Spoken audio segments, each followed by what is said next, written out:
നമസ്കാരം. Nilambur MLA PV അൻവറിനെ നമുക്കൊരു കമ്മ്യൂണിസ്റ്റുകാരനായോ CPM-കാരനായോ കണക്കാക്കാൻ കഴിയില്ല. കമ്മ്യൂണിസ്റ്റുകാർ മുതലാളിത്തത്തിൻ്റെ ശത്രുക്കളാവണം, ബൂർഷ്വാ വിരുദ്ധരാവണം.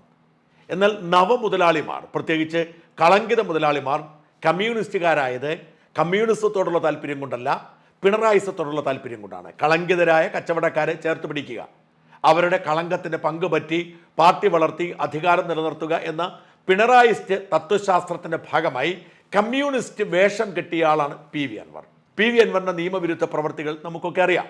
സർക്കാർ ഭൂമി പിടിച്ചെടുക്കുക, പലരെയും കള്ളക്കേസിൽ കൊടുക്കുക, പലരെയും വഞ്ചിക്കുക, അങ്ങനെ നിയമവിരുദ്ധമായ ഒരുപാട് പ്രവർത്തികൾ ചെയ്ത് ഇപ്പോഴും ജനപ്രിയനായ പിണറായിസ്റ്റായി മുമ്പോട്ട് പോവുകയാണ് PV അൻവർ. ഈ അൻവർ പലപ്പോഴും എടുത്തു ചാടി പല പ്രവർത്തികളും ചെയ്യും. അത് വലിയ ദോഷം സമൂഹത്തിനുണ്ടാക്കാറുണ്ട്. അൻവറിൻ്റെ അത്തരം വീരപ്രവർത്തികളിൽ ഒന്നായിരുന്നു നിയമസഭയെ ഞെട്ടിച്ചുകൊണ്ട് ഒരു പ്രസംഗം നടത്തിയത്.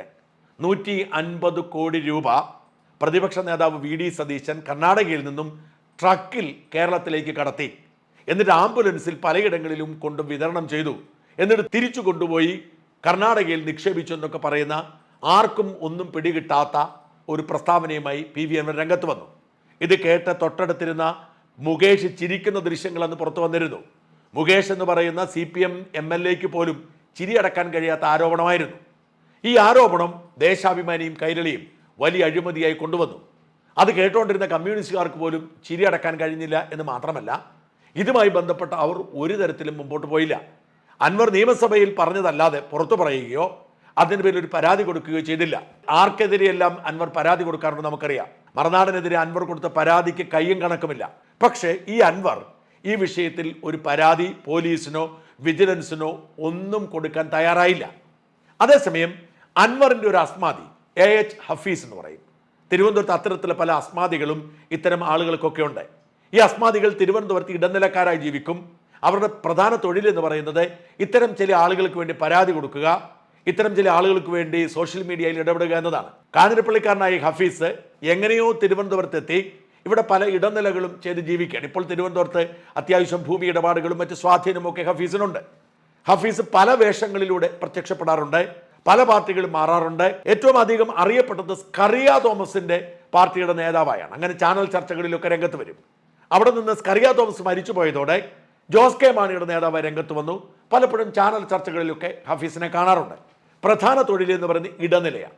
ഇടനിലയുടെ ഒരു ഭാഗമാണ് പരാതി കൊടുക്കുക. എനിക്കെതിരെ പിണറായി സർക്കാർ നടത്തിയ നീക്കങ്ങളിൽ പ്രധാനപ്പെട്ട ഒരു ഇടനിലക്കാരൻ ദല്ലാൾ ഈ ഹഫീസായിരുന്നു. ഹഫീസ് ഇത് സംബന്ധിച്ച് കേസുമായി വിജിലൻസിൽ പോയി.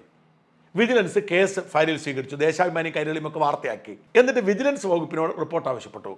ഇന്നലെ വിജിലൻസ് ഇതിൻ്റെ റിപ്പോർട്ട് കോടതിയെ കൊണ്ട് കൊടുത്തു. വിജിലൻസ് അഭിഭാഷകൻ ചെന്ന് പറഞ്ഞു, ഒരു കഴമ്പുമുള്ള ആരോപണമല്ല, ആരോപണത്തിൻ്റെ ഒരു തെളിവും പരാതിക്കാരൻ തന്നിട്ടില്ല, ആരോപണം ഉന്നയിക്കപ്പെട്ടത് നിയമസഭയിലാണ്, നിയമസഭയുടെ പുറത്ത് ഈ ആരോപണം ഉന്നയിച്ചിട്ടില്ല.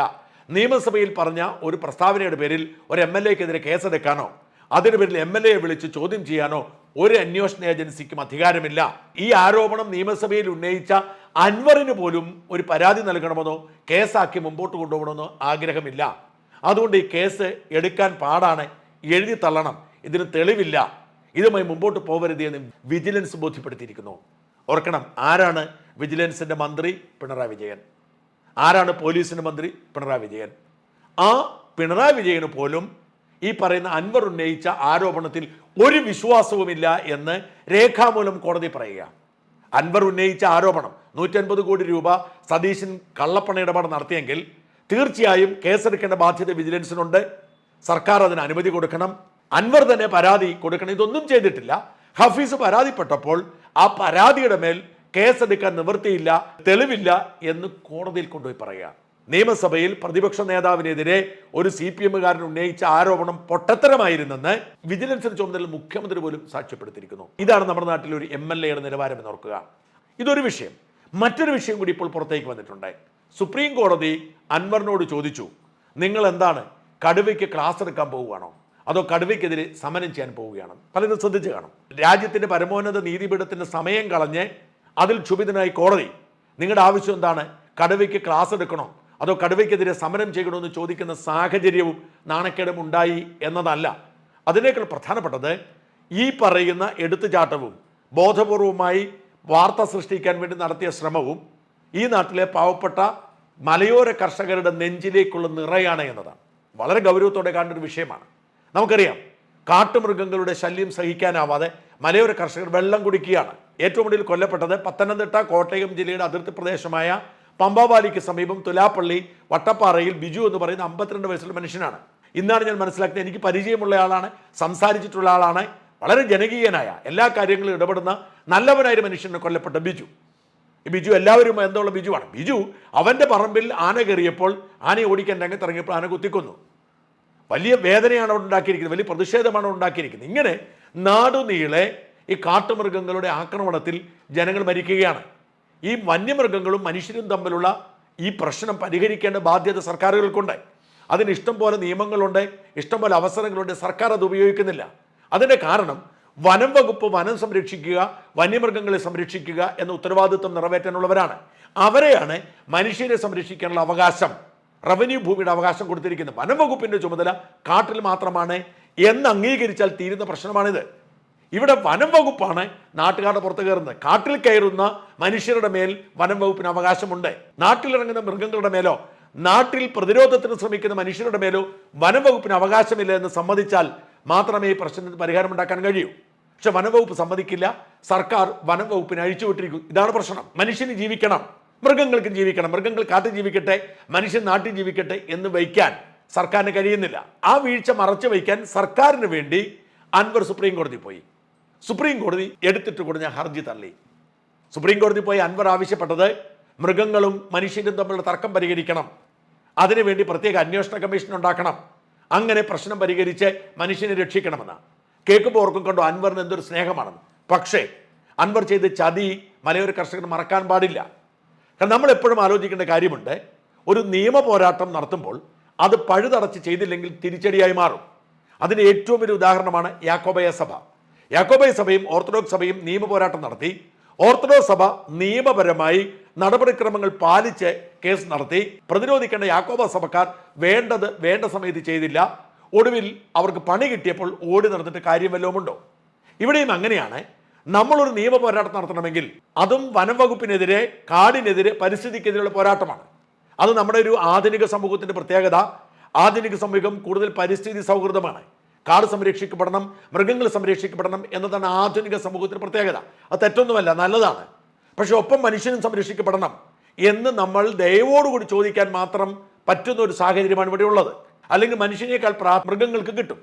ഇതുകൊണ്ട് തന്നെ പഴുതുകൾ അടച്ച് താഴത്തെ തട്ടിൽ ചെയ്യാവുന്ന കാര്യങ്ങളൊക്കെ ചെയ്ത് അടുത്ത സ്റ്റെപ്പായി സുപ്രീം കോടതി വരെ പോകേണ്ടതാണ്. സംസ്ഥാന സർക്കാരിന് ചെയ്യാനുള്ളത് ചെയ്യുക, കേന്ദ്ര സർക്കാരിന് ചെയ്യാനുള്ളത് ചെയ്യുക, മനുഷ്യജീവൻ സംരക്ഷിക്കാൻ വേണ്ടി എന്തിവർ ചെയ്യണം എന്ന് നിയമ നടപടി നടക്കുക. അടുത്ത സ്റ്റെപ്പായി പോകേണ്ടതിന് പകരം നേരെ സുപ്രീം കോടതിയിലേക്ക് പോയി ഇതാ ഇവിടെയാണ് പ്രശ്നമെന്ന് പറഞ്ഞാൽ താഴത്തെ തട്ടിൽ ഇനി കോടതിയെ സമീപിക്കാൻ കഴിയുന്ന സാഹചര്യമുണ്ടാവും. ഇനി ഒരു ജില്ലാ കോടതിയിലോ ഒരു ഹൈക്കോടതിയിലോ പോയി ഇതുമായി ബന്ധപ്പെട്ട ഒരു കേസ് കൊടുത്താൽ സർക്കാരിനെ അല്ലെങ്കിൽ വനവകുപ്പിനെ മൃഗങ്ങൾക്ക് വേണ്ടി ഇതാ സുപ്രീം കോടതി ഇങ്ങനെ വിധി പറഞ്ഞിട്ടുണ്ട് എന്ന് പറയാൻ കഴിയും. വാസ്തവത്തിൽ അമിതാവേശം കാണിച്ച് കയ്യടി നേടാൻ വേണ്ടി അൻവർ കാട്ടിക്കൂട്ടിയ ഈ പണി മലയോര കർഷകർക്ക് മരിക്കാനുള്ള ലൈസൻസായി മാറും. പലരും അതിന് ഗൗരവം ശ്രദ്ധിച്ചിട്ടില്ല. ഒരു കേസിൽ സുപ്രീം കോടതി തീർപ്പ് കൽപ്പിച്ചാൽ അതിന് താഴെയുള്ള കോടതികൾക്ക് ഇടപെടാൻ കഴിയില്ല. ഇത് ഈ വിഷയത്തിൽ സുപ്രീം കോടതി വിധി പറഞ്ഞിരിക്കുന്നു. ഇതുമായി ബന്ധപ്പെട്ട് സംസ്ഥാന സർക്കാർ എന്തിനു പോയാലും കേന്ദ്ര പരിസ്ഥിതി മന്ത്രാലയം, വനം വകുപ്പ് ഒക്കെ ചെന്ന് പറയും കണ്ടോ സുപ്രീം കോടതി വിധിക്കെതിരാണെന്ന്. അങ്ങനെ പതിയെ താഴത്തെ തട്ടിൽ സർക്കാരുമായി ചർച്ച നടത്തി സർക്കാരുമായി പ്രശ്നം പരിഹരിക്കാനുള്ള അവസരമില്ലാതാക്കി മനുഷ്യനെ മരണത്തിലേക്ക് വിട്ടുകൊടുക്കാനുള്ള ചതിയാണ് അൻവർ ചെയ്തത് എന്നത് ജനം അറിയേണ്ടിയിരിക്കുന്നു. ഓർക്കണം, മലയോര മേഖലകളിൽ കടന്നു കയറി അവിടുത്തെ കുന്നുകളിടിച്ച് പരിസ്ഥിതിക്ക് നാശമുണ്ടാക്കി, അവിടെ തടയണകൾ കെട്ടി, അനധികൃത നിർമ്മാണങ്ങൾ ഉണ്ടാക്കി, അവിടെ ആഡംബര ഫാന്റസി പാർക്കുകൾ ഉണ്ടാക്കി, സ്വാഭാവിക ജലയാത്രയെ തടസ്സപ്പെടുത്തി ലാഭമുണ്ടാക്കുന്ന ഒരാളാണ് അൻവർ എന്ന ജനപ്രതിനിധി. ആ ജനപ്രതിനിധിയാണ് മലയോര കർഷകരെ കൊലയ്ക്ക് കൊടുക്കാൻ വേണ്ടി ഇപ്പോൾ സുപ്രീം കോടതിയിൽ പോയത് എന്നത് ഖേദപൂർവ്വം പറയേണ്ടിയിരിക്കുന്നു. വേണ്ടതുപോലെ നമ്മുടെ സമൂഹം ചർച്ച ചെയ്യുന്നില്ല എന്നതിൽ എനിക്ക് സങ്കടമുണ്ട്. പക്ഷെ അതാണ് യാഥാർത്ഥ്യം.